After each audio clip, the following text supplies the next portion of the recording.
All right. You guys, you have your study guides. I invite you to get those out if you like to use those. If not, it's optional, whatever works for you. I know sermons can be weird sometimes, 30 minutes of just sitting there while I talk, and some of you, that doesn't work for you. That's what those study guides are for. Among other things, it's for you to be able to write your own reflections, write your own sermon as I'm up here preaching mine, figure out what God's saying to you, and I hope those come in handy. We've been talking about The End, which basically is a series of sermons where we're discussing breaking with the past to go toward this new future that we think God has for us. Sometimes we want to embrace the new future without breaking with the past, and we're talking about being a little more commonsensical about there's not any real way of starting a new chapter in your life without ending the one before it. So we're trying to come to terms with some of those things. I talked about dysfunctional families before. I talked about when we mess up and how to cope with our own failings. And today we're going to talk about betrayal. Betrayal. Betrayal is, I think by definition, something like a broken trust or a breach of an understanding or contract between two people or between a person and an organization. And betrayal is one of those human experiences that is universal. I doubt there's anyone here who's never been betrayed. If you're so lucky to have never been betrayed, I hate to tell you this, but it will happen. And it's not really a matter of if, it's a matter of when you will be betrayed. And what makes betrayal so hard to deal with is that it's never your enemies or just some acquaintance that betrays you. It's always someone close to you. Someone who says they care about you, someone who should love you, someone you've spent time nurturing, pouring your life into, someone you've invested in, your own blood perhaps, that betrays you. That's the definition of betrayal. It's someone that you've chosen to trust that lets you down, disappoints you, stabs you in the back, cheats on you, throws you under the bus. You get the idea. That's what betrayal is. That's what makes it, I think, so hard. I think what we usually fail to see, and this isn't just a Christian thing, this is just a human thing. I think we fail to see in the moment after we are betrayed, we fail to see how that response, our immediate response to betrayal, will determine the trajectory of our lives. A year from now, 5 years from now, 10 years from now, your level of happiness will be determined in large part based on how you respond in a moment of being betrayed. And I think there are several options before us when someone disposes of you, sells you out, cheats on you, or stabs you in the back. There are usually one of three things that we do. First of all, if you think about it in terms of betrayal being like a fork in the road of your life, you're walking along and then someone close to you out of nowhere betrays you, you do one of three things. Either you stay right where you are and nothing changes. You become paralyzed in the face of that betrayal. And what that does is it sets you up for the same kind of heartbreak again and again and again. Usually it sets you up for the same kind of betrayal committed by the same person or people against you over and over again when your response to betrayal is paralysis. It's kind of like being a Houston Texans fan. Year in, year out, you take the same punishments. Nothing changes. They never have a quarterback and they will never be any good. But you are paralyzed in your Houston Texans fandom. The other two options are taking one of the two directions in the fork in the road. And the first one I think I see people taking is one that is motivated by anger, bitterness, rage. And whether you know it or not, your motivation when you take that path is to exact the same kind of pain on someone else that they exacted on you. You might not even punish the one who hurt you. You might take that pain into your next relationship and punish that person for what they did to you before. But that's where that path of anger and rage will take you, some pretty dark places. The other path at the fork in the road is motivated by grace. I don't know how else to put it. It's a churchy word. But when you take that path, Your desired outcome is not exacting pain on anyone else. It's not to stay passive and just continue to be betrayed in the same way over and over. This path is all about bringing healing. This path is about forgiveness, finding reconciliation. This path is about overcoming. And so when you are betrayed by someone close to you, you will either become a victim in your paralysis, you'll become an aggressor and want to hurt other people, or you will overcome. You will forgive, you will move on, whether or not that means you stay with the person or the people that betrayed you. And you figure that out. The point is to be gracious, to be an agent of healing. And obviously that's the direction I'm hoping to lead us today as a congregation of people who no doubt have been and maybe feel even today like you are betrayed. What I want us to see as we talk about how to overcome when you're betrayed is that betrayal always begins with your dream. Betrayal always begins with your expectations. And usually, if you've been badly betrayed, it's because you had higher expectations. So I'm not saying you shouldn't have expectations. I'm just saying recognize the fact that your expectations are what set you up for betrayal. Sometimes maybe those expectations should be tempered. Sometimes we have too lofty of expectations. But I do want us to see that it's that dream, that vision for how we think life should look that leads to the recipe for betrayal, right? So let me illustrate this some. If you are a pessimist who never thinks anything good will ever happen, if you're a human version of Eeyore the donkey you'll never be betrayed because you'll never believe in anyone enough to put your trust in them. You'll never think anything good is going to happen, and so you'll never be disappointed by life. But in some ways, the more optimistic that you are, the more you set yourself up for betrayal. I'm an optimist. I'm proud to be an optimist. It breaks my heart when people who have been betrayed choose to build a shell around their heart, and they become hard-hearted and bitter, and they become pessimistic because of what other people have done to them. Maybe you know someone like that. But our expectations are what matters here. Let me give you an example. I recently talked with a young woman who goes to church here, and she is so angry at this man, her ex-boyfriend. And she's angry at him, and this is serious. I'm laughing, but it's serious. Like, she's angry at him, y'all, because she was dating him for 4 years in her 20s. And after 4 years, he asked her to move in with him.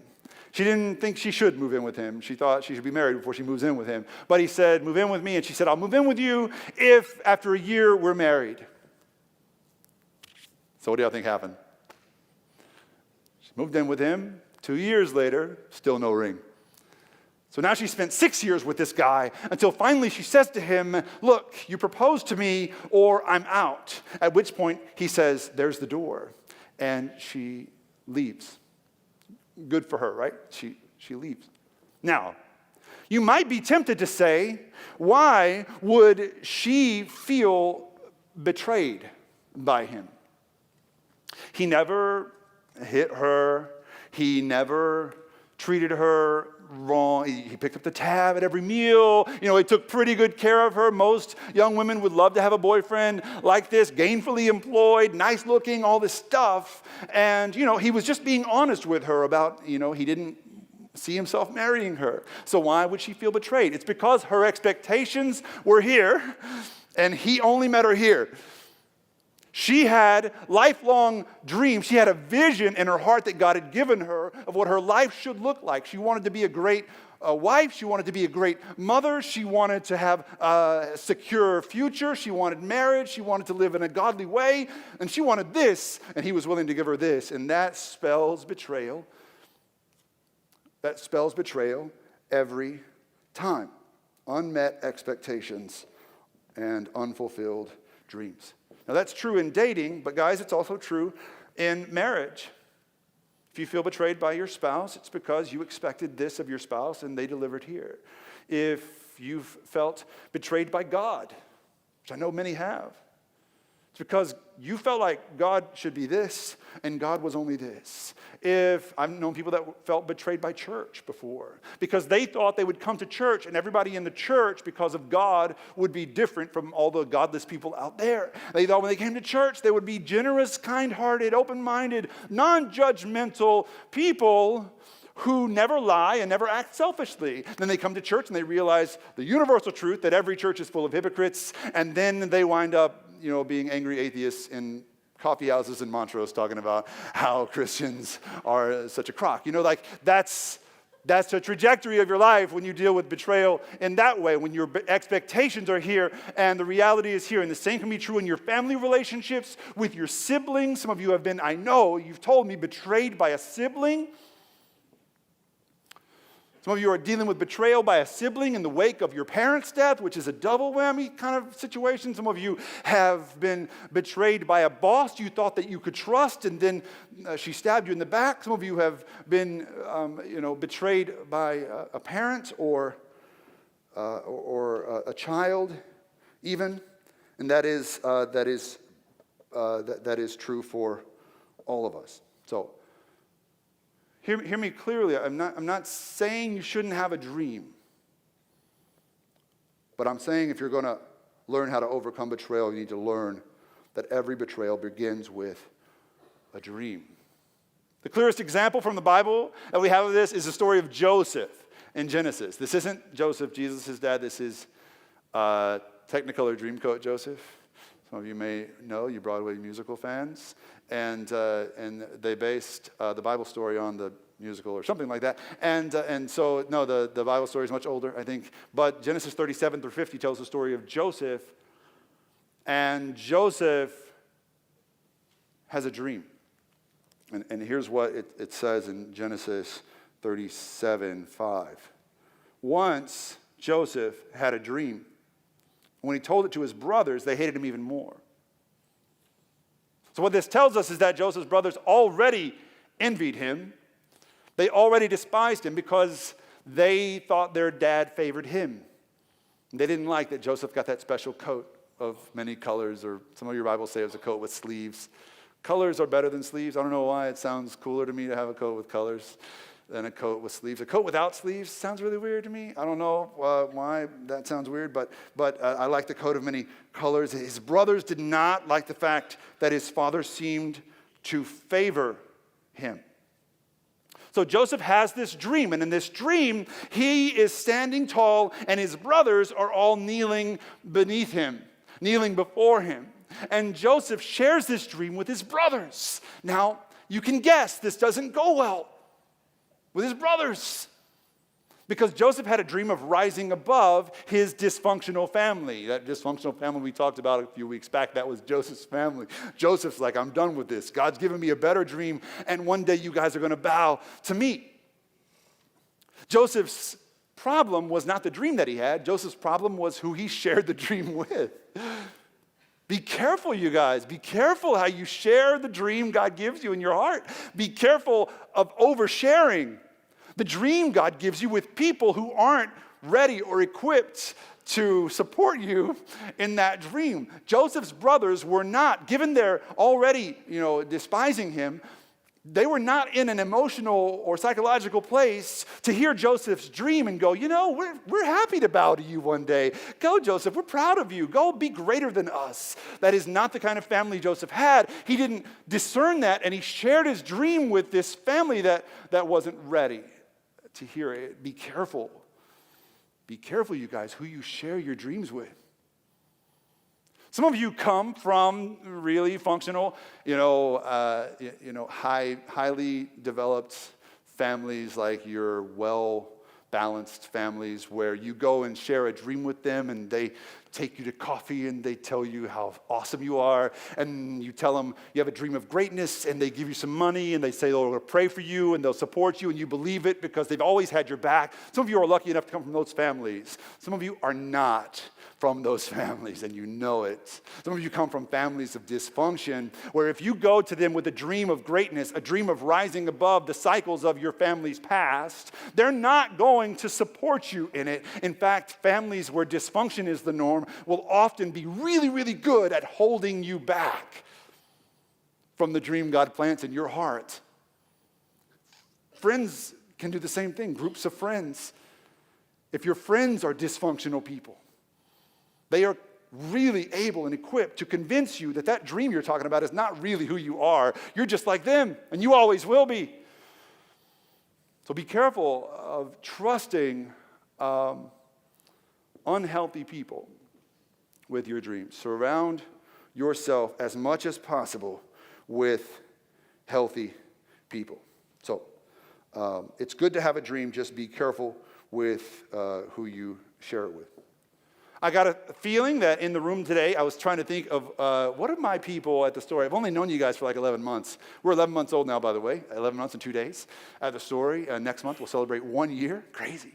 1 year. And I was thinking, what dreams have I heard from these people that God's put in front of me?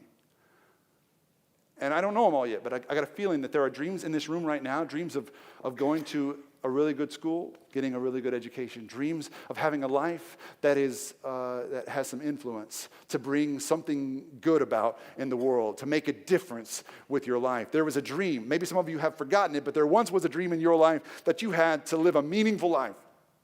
Some of you dreamed of following Jesus more closely and just shining his light wherever you go. Some of you dreamed of having success in your career so that you could glorify God in your career. Some of you dreamed of having a really great family life, a wonderful marriage, a happy home. Some of you dreamed of having a house full of little noisy children. Some of you right now are dreaming of having an empty nest with no noise whatsoever. Some of you dream of financial security. Some of you dream of being generous and leaving a legacy. These are all good dreams. Just be careful who you share them with. Healthy people will always support you in your dreams. Healthy people will hold you accountable to those dreams that God plants in your heart. Healthy people will help resource you along the journey.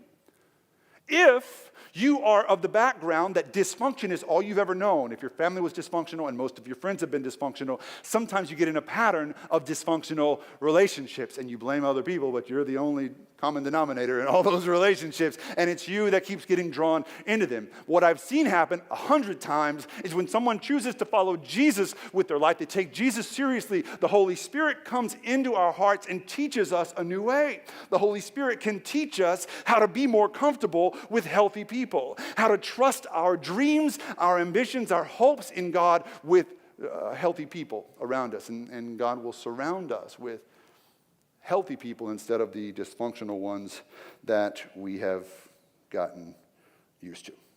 Ephesians 5 says this: don't let anyone deceive you with empty words.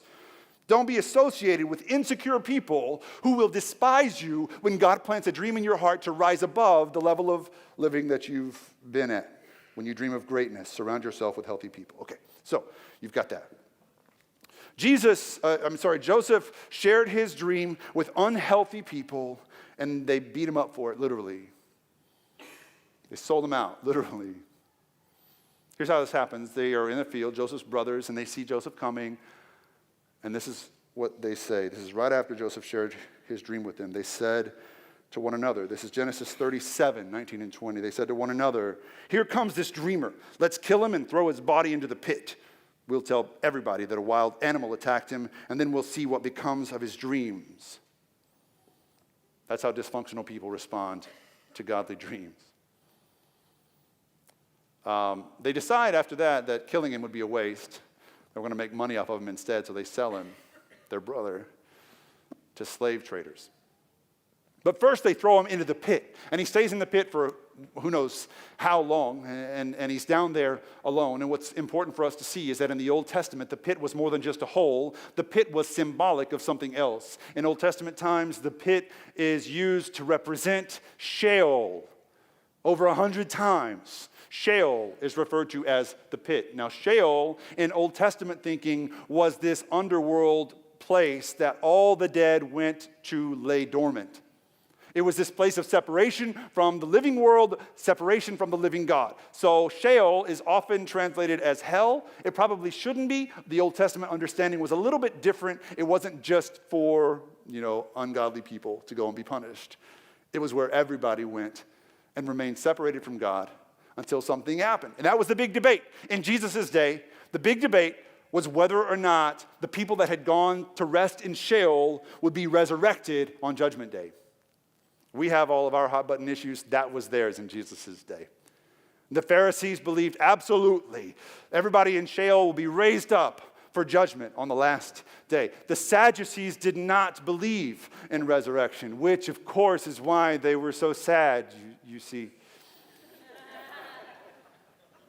That's all I got, folks. It's been good. See you guys later. I'm just kidding. I'm tired, and that's all my jokes today. So thank you for the courtesy laugh. So the Sadducees did not believe in resurrection. The Pharisees did. So the Old Testament writers use the pit over 100 times for Sheol, which is where you go when your good is dead. Jesus used the same analogy. You might remember the story where he's talking about religious leaders being like a blind man leading another blind man. He says they both fall into the pit. So the pit is where you go when you die. Now, on some level, I think all betrayal feels like the pit. All betrayal leaves you feeling alone, isolated, betrayed, and dormant and forgotten. Remember that girl I just told you about whose boyfriend wouldn't marry her? She talked about what it was like toward the end. She said that there was such a dark place toward the end of that relationship. She said her boyfriend wouldn't talk to her anymore about her feelings. He said she was just nagging him. Her parents wouldn't talk to her because they were just like, I told you so. You shouldn't have moved in with him to begin with. And her single friends were like, what are you complaining about? You have a boyfriend and he's cute and he's got a job and he pays for dinner. And her married friends were judging her, for not being married like they were. And she said, it was such a dark place, I felt like no one could hear me scream. I think betrayal is like that. The pit is like that. And if we're really honest, most of us can probably remember a time we were in that place. Some of you, if you're really honest, you might be in that place right now. Some of you feel betrayed by God. If that's where you are, I'm proud of you for being here today. Continuing to try.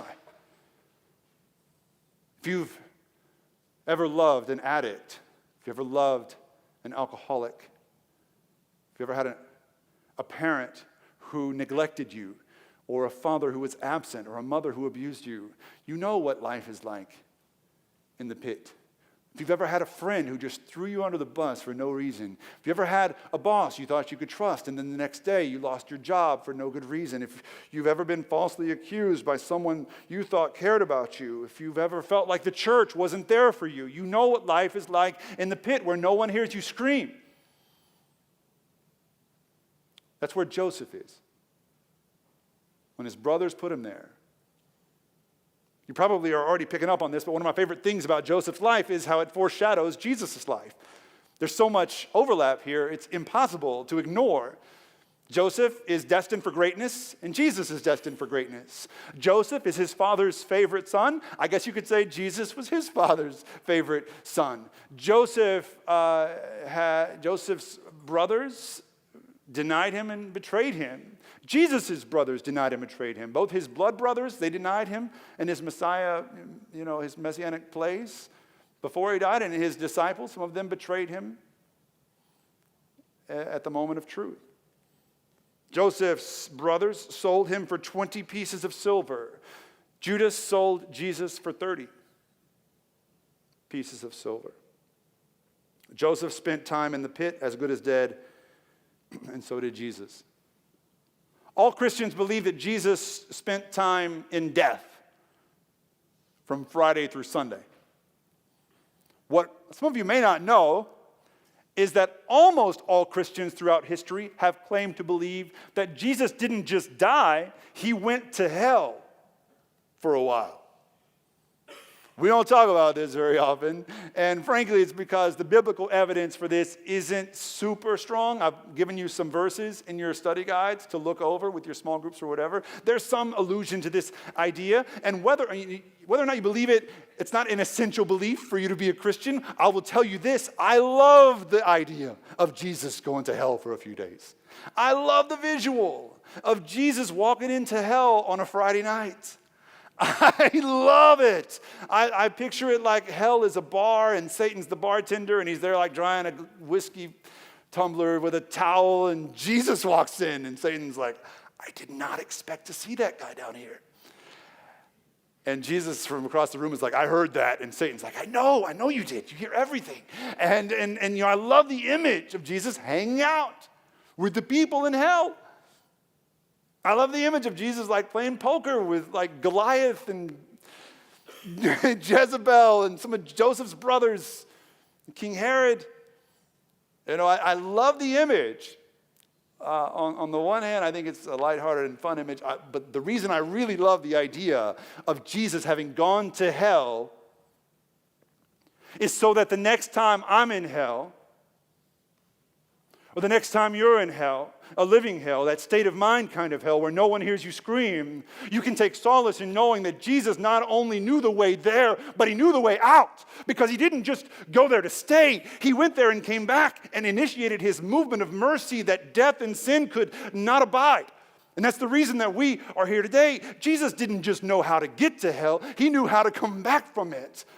And so when you find yourself in that place of deep darkness, you can trust that Jesus knows the way out. And when you are there and you feel alone, you call on his name and he will come and find you because he knows the way there. And when he comes to find you, you can ask him to deliver you from it because he knows the way out and you can follow him. This is why I take solace in the idea of Jesus laying among the dead and even overcoming hell itself. You can trust that Jesus knows the way out. One of the most heartbreaking things I see when people are betrayed is before the betrayal, they were full of light and life. Before the betrayal, they had a clear vision and a dream. And somehow the betrayal or the betrayer robs them of that. And in their time in the pit, they become convinced that dream was foolishness or that they're not worthy of that dream anymore. They need to tamp down their expectations and maybe not dream so lofty a dream. Sometimes the pit changes us. Sometimes people go there with a dream and come out without it. There's this young couple. They don't come to this church, but I love them so much, and I've walked with them through some of their challenges over the years. Part of their challenge, they've been married for years now, and their main challenge was fertility.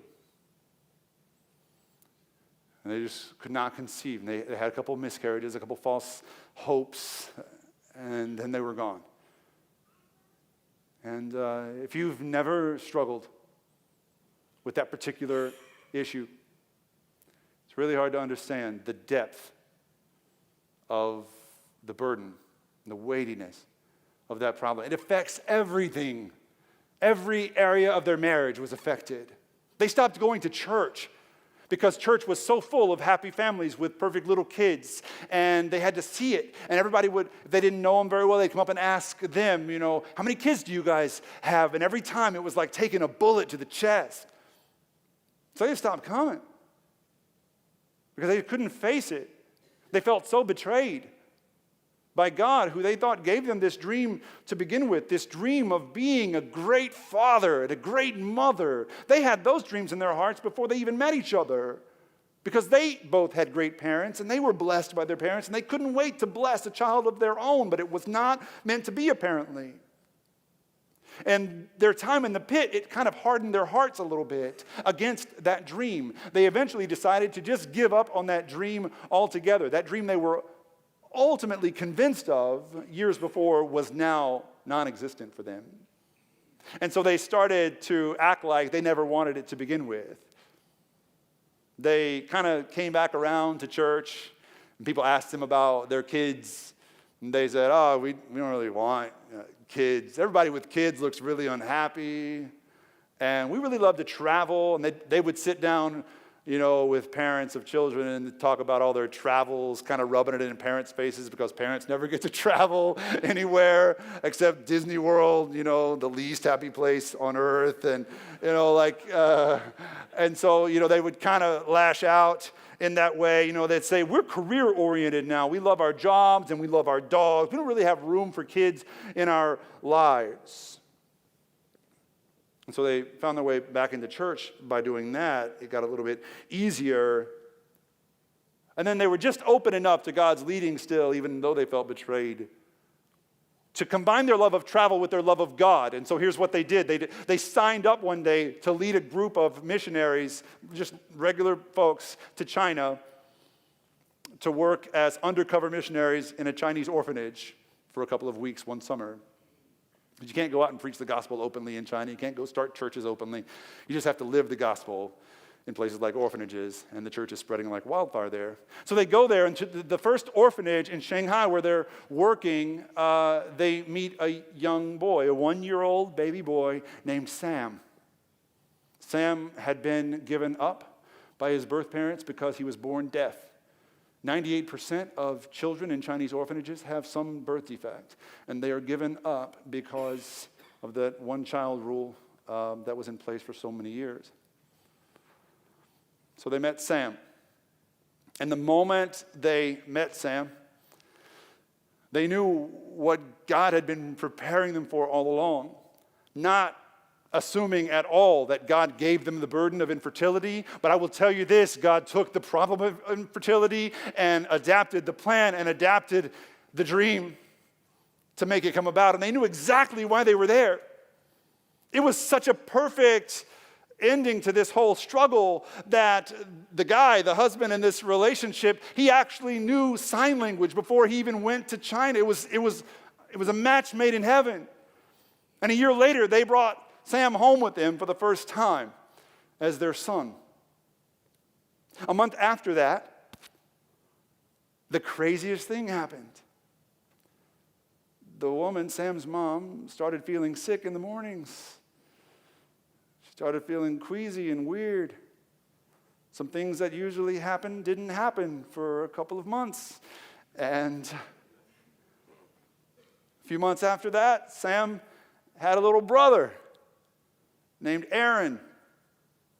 A few years after that, my friends decided they had room in their hearts and room in their home to bring one more child into the fold. So they went back to China and came home with Ginny. I think we have a picture of the 3 kids, the children of promise. Can you imagine what would have happened had they completely given up on the dream God dreamed in their hearts years ago?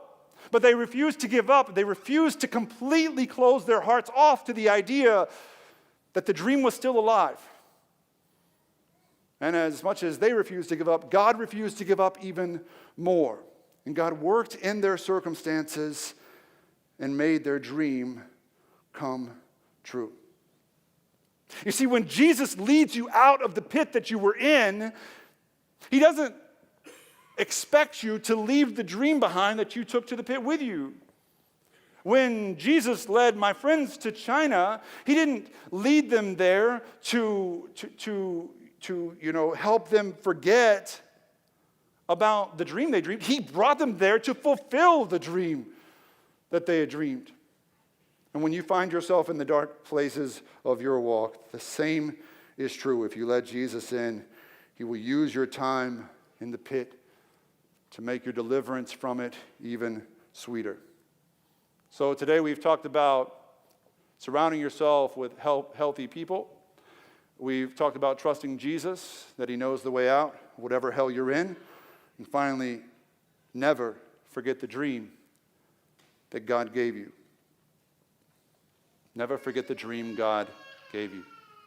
We know that Joseph never forgot the dream God planted in his heart when he was 17 years old. Joseph, even though his brothers threw him in the pit, sold him as a slave. Even though Joseph became a slave and then he got thrown into prison for something that a crime he didn't commit, Joseph kept believing. Joseph kept working and kept seeking God's face in the middle of it all. And eventually God raises Joseph through the ranks, and he becomes the second most powerful person in Egypt. About that time, there's a famine in the land. The whole region is starving. Egypt is the only place that has any storage of food. Joseph is overseeing the ration line where people from in outlying areas are coming in to get food. And out of nowhere, Joseph's brothers appear at the front of the line, bowing before him, asking for his mercy. They don't know who he is. They just know he's the man with the food. They don't recognize him, and this is what happens next. Genesis 45, 4 through 15. Then Joseph said to his brothers, "Come closer to me." And they came closer. He said, "I am your brother Joseph, whom you sold into Egypt. And now do not be distressed or angry with yourselves because you sold me here. For God sent me before you to preserve life. So it was not you who sent me here, but God. Hurry and go up to my father and say to him, 'Thus says your son Joseph, God has made me Lord of all Egypt. Come down to me, do not delay. You must tell my father how greatly I am honored here and all that you have seen here. Hurry and bring my father to me.' And then he fell on his brother Benjamin's neck and wept, while Benjamin wept upon his neck. And he kissed all of his brothers and wept upon them. And after that, his brothers talked with him." Guys, all I want us to see today is that God has given each of us at some point in our lives a vision, a dream for how our lives were meant to be, for the direction our lives were meant to take.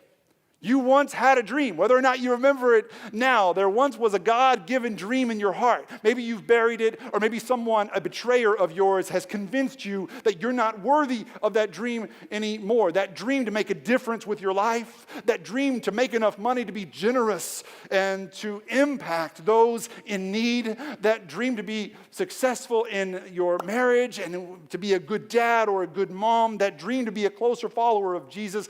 God has given you that dream. In the depths of your dark moments, you will be tempted to give up, to forsake it. It's in that moment I'm begging you to call upon the name of Jesus, to trust that he knows how to find you wherever you are, no matter how deep or dark the place that you are in, and even better, he knows the way back from it. And whether or not you remember the fullness of the dream God planted in your heart, I can promise you this: God remembers the dream, and God's promise never fails. The dream you think was long forgotten will be fulfilled by our God. Trust that today as his daughters and as his sons.